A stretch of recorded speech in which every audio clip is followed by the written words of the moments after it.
The sun rose over Wakanda, spilling its golden fire across the vast plains of the Golden City. But deep within the ancient jungle, beyond the borders where even the Dora Milaje seldom tread, there lay a hidden valley.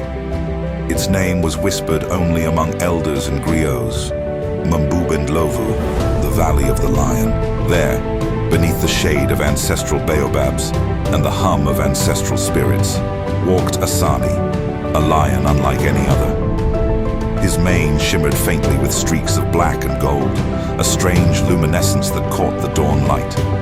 His eyes glowed with a faint blue, like the heart-shaped herb's reflection. They called him the Lion of the Panther. Legend said he was born on the same night that T'Challa, the Black Panther, was crowned king, a mystical bond linking their destinies. The shamans believed Bast herself, the panther goddess, had breathed a fragment of her divine strength into Asani's soul. Yet few had ever seen him. To most Wakandans, he was myth. But that morning, as the winds whispered through the mountains of Jabari and the city began to awaken, something shifted in the spiritual rhythm of Wakanda. The panther was gone. The awakening, the death of King T'Challa, rippled across the land like thunder. The drums of mourning echoed through villages and fields. Children wept, warriors lowered their spears. Even the air felt heavier, like the ancestors themselves were grieving.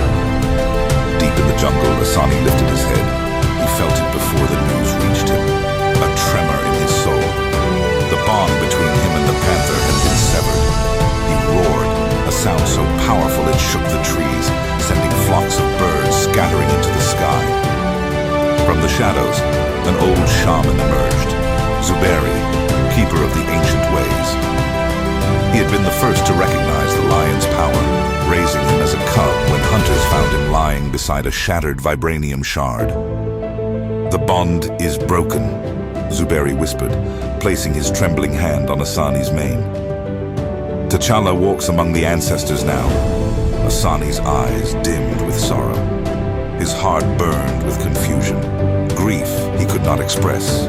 Anger he could not unleash. The panther had been his brother in spirit, his reflection in strength. And now he was gone. The storm in the soul. Days passed. The mourning continued. In the Golden City, Queen Ramonda sat silent on her throne. Princess Shuri hid in her laboratory, consumed by guilt for not saving her brother. The Dora Milaje stood guard, their hearts heavy but unyielding. But far from the city, Asani wandered the wilds alone. He climbed the cliffs of Mount Bashenga, where legend said the first Black Panther communed with Bast.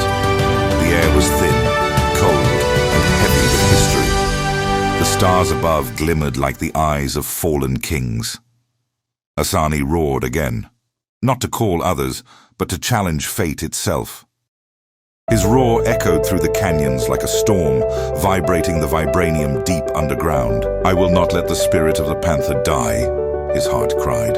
That night, Bast came to him in a dream. She appeared not as a panther, but as a blinding silhouette, half woman, half divine flame. "Asani," she said, her voice echoing like wind through eternity. "The panther has fallen, but Wakanda's heart still beats. You carry the flame of balance, the spirit of strength without corruption." Asani bowed his great head. "What must I do, goddess? The panther's path must not end. You must protect the next who will rise, even if they do not yet know their destiny." Her light flickered, dimmed, and faded into stardust. Asani awoke with fire in his eyes. The shadows that rise. While Wakanda mourned, shadows gathered at its borders. The outside world had smelled weakness. Foreign mercenaries whispered of vibranium, of untold wealth hidden beneath the mountains. And in the north, near the forgotten mines of Kanda, a new force emerged. A man named General Kaizen, once a warlord banished by T'Challa himself, had returned. His army of mercenaries and exiled tribes carried stolen vibranium weapons. His voice was venomous. "Without the panther, Wakanda is just a kingdom of sheep.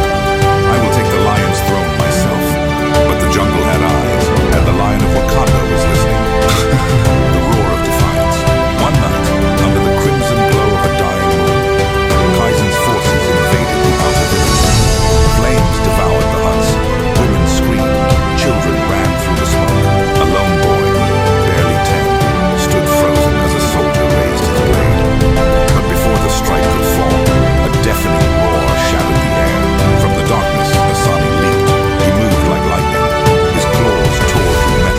flesh alike. The ground trembled beneath his paws.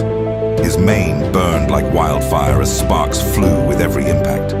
Soldiers screamed, guns fired, but the bullets ricocheted off his shimmering vibranium aura. The boy watched in awe as the Lion of Wakanda destroyed an entire squadron alone. When the smoke cleared, Asani stood over the battlefield, breathing heavily, eyes glowing like molten vibranium. Asani lowered his head, nudging the boy gently. His growl was soft, like a father's comfort. He turned his gaze toward the north, the direction of Kaiser's stronghold, and roared once more. A roar that carried through the forests, through the mountains, through the hearts of every Wakandan still grieving. A roar that said, the spirit of Wakanda still lives. The seeds of rebirth. News spread fast. Farmers in the south said they heard thunder with no rain.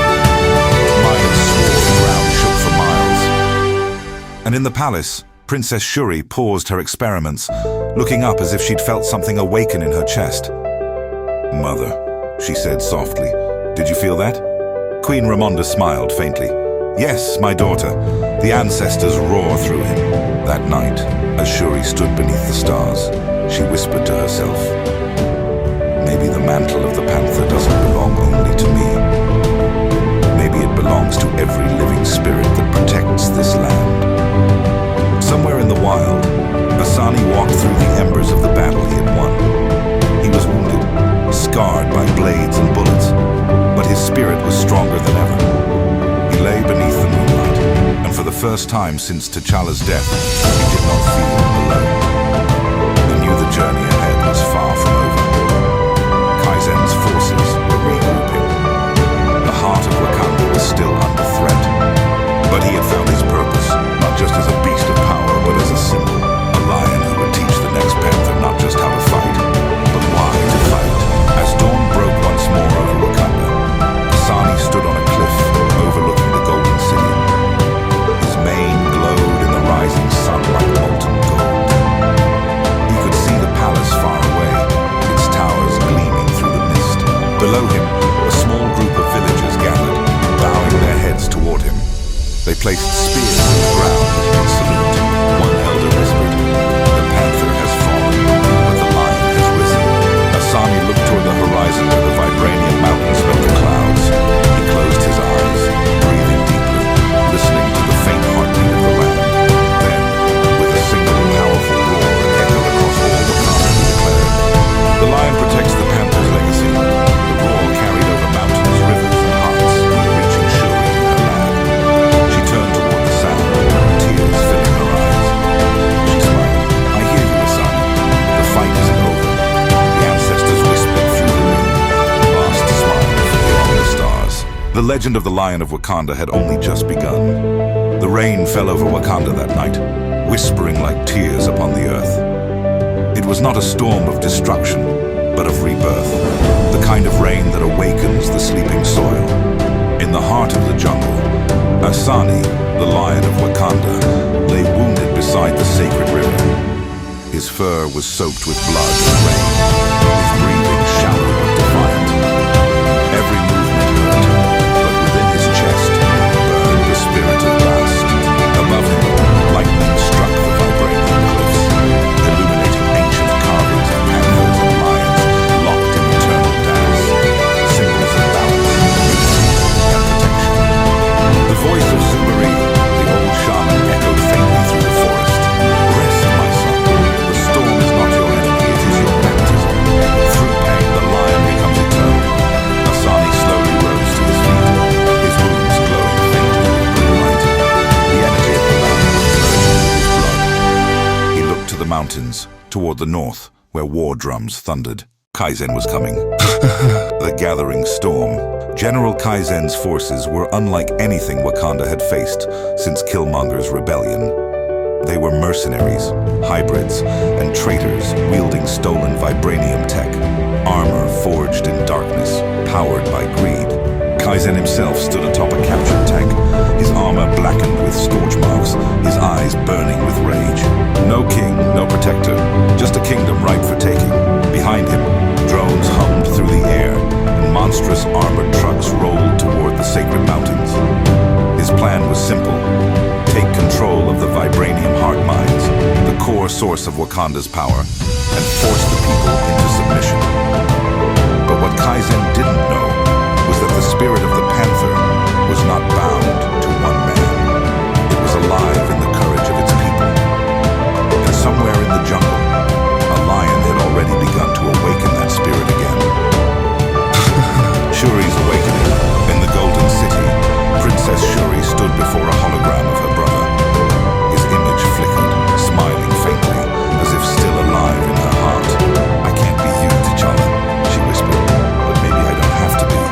She turned toward her lab, where a new project awaited. A sleek, vibranium-powered suit, unlike any before. This time, its design bore the markings of both a panther and a lion. Two symbols intertwined. When the AI voice of her lab assistant asked, "What shall we name it, Princess?" Shuri smiled through her tears. Outside, thunder rolled. The timing was no coincidence. Bast was watching. The meeting, the next morning, as the mist curled over the forest floor, Shuri and a squad of Dora Milaje ventured deep into the jungle. The path was treacherous, but guided by faith and technology, they found what they sought. There, standing upon a rock like a guardian carved from the earth itself, was Asani. He was larger than any lion they had ever seen. His mane streaked with golden light, his eyes fierce yet sorrowful. The Dora Milaje raised their spears cautiously, but Shuri stepped forward, removing her helmet. "Asani," she whispered, as if she had always known his name. The lion lowered his head slightly, studying her. He could feel T'Challa's spirit in her heartbeat. The same fire, the same burden. Shuri knelt, placing her hand on the ground before him. "Bast sent you, didn't she? You've protected Wakanda since before I even believed in destiny." Asani's deep growl rumbled through the valley, a sound not of threat, but of recognition. He approached slowly, eyes locked on hers, until their breaths mingled. In that silent moment, a bomb fell. The spirit of the Panther met the heart of the lion. The march to war. Hours later, word spread that Kaizen's forces had breached the northern borders. Smoke blackened the horizon. Villages burned. Shuri and Asani moved together like two halves of one storm. The Dora Milaje followed, their armor glinting crimson in the sunlight. Shuri wore her new hybrid suit, the black and gold of the Lion Panther shining like molten vibranium. Every step she took echoed with purpose. When they reached the front line, chaos ruled. Drones screamed overhead, tanks roared, and soldiers unleashed plasma bolts that tore through the air. The earth shook. Birds scattered. Kaizen's troops froze in terror as the Lion of Wakanda emerged from the jungle, his mane glowing with vibranium fire. What is that?" one soldier screamed. "A god," another whispered. Asani charged. He moved with the force of thunder, his claws slicing through armored vehicles, his roar cracking sound barriers. Shuri leaped beside him, energy blasters firing in rhythm with his movements, man and beast fighting as one. Every blow she struck he mirrored with fury, every wound he took she avenged. The battle for the heart mines. As they pushed north, they reached the ancient Vibranium heart mines, a sacred place sealed since the reign of Bashenga. It pulsed with light beneath the mountain, a heartbeat of the world itself. Kaizen awaited them at its entrance. His armor was monstrous, fused with corrupted vibranium veins that glowed blood red. "So," he sneered, "the princess hides behind a pet." Shuri stood tall, her voice calm yet fierce. "He's not my pet. He's Wakanda's soul." Kaizen laughed. "Then let me kill your soul first." He raised his arm, firing a beam of red energy straight toward them. Asani leapt in front of Shuri, taking the full impact. The explosion threw him back, roaring in pain as his fur burned and his body cracked with energy scars. Shuri screamed his name. Something inside her snapped, grief, rage, love, all fusing into power. Her suit flared gold, and the markings of the lion along her armor began to glow. Bast's voice whispered through her mind. "Do not fight as a scientist, fight as a protector," Shuri charged. The fire of purpose, The battle became a blur of light and sound. Shuri fought Kaizen in a storm of claws and energy blasts, each strike echoing with the ancestors' chants. Meanwhile, Asani, bleeding and broken, dragged himself up. He looked toward the heart mine, glowing like a pulsating sun inside the mountain. With his last strength, he roared, not in anger, but in prayer. The ground answered. Vibranium veins pulsed brighter, responding to his call. Energy surged into him, fusing with his wounds, healing him not through magic, but through sheer spiritual harmony. He rose, stronger, mightier, his eyes glowing blinding blue. Asani leapt onto Kaizen's back, claws piercing the corrupted armor. Kaizen screamed, thrashing, as Shuri struck from the front. Together, they shattered his suit's core in a blast of pure vibranium light. When the smoke cleared, Kaizen lay defeated.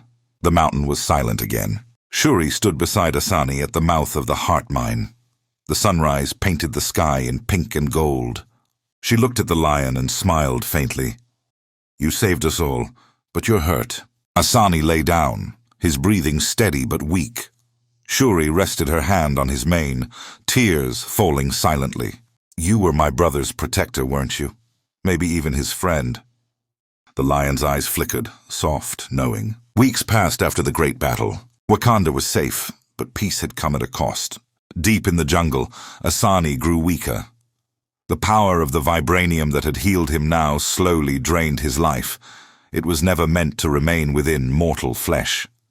Yet he did not regret it. His eyes still burned with pride each time he heard children laugh again in the villages he had saved.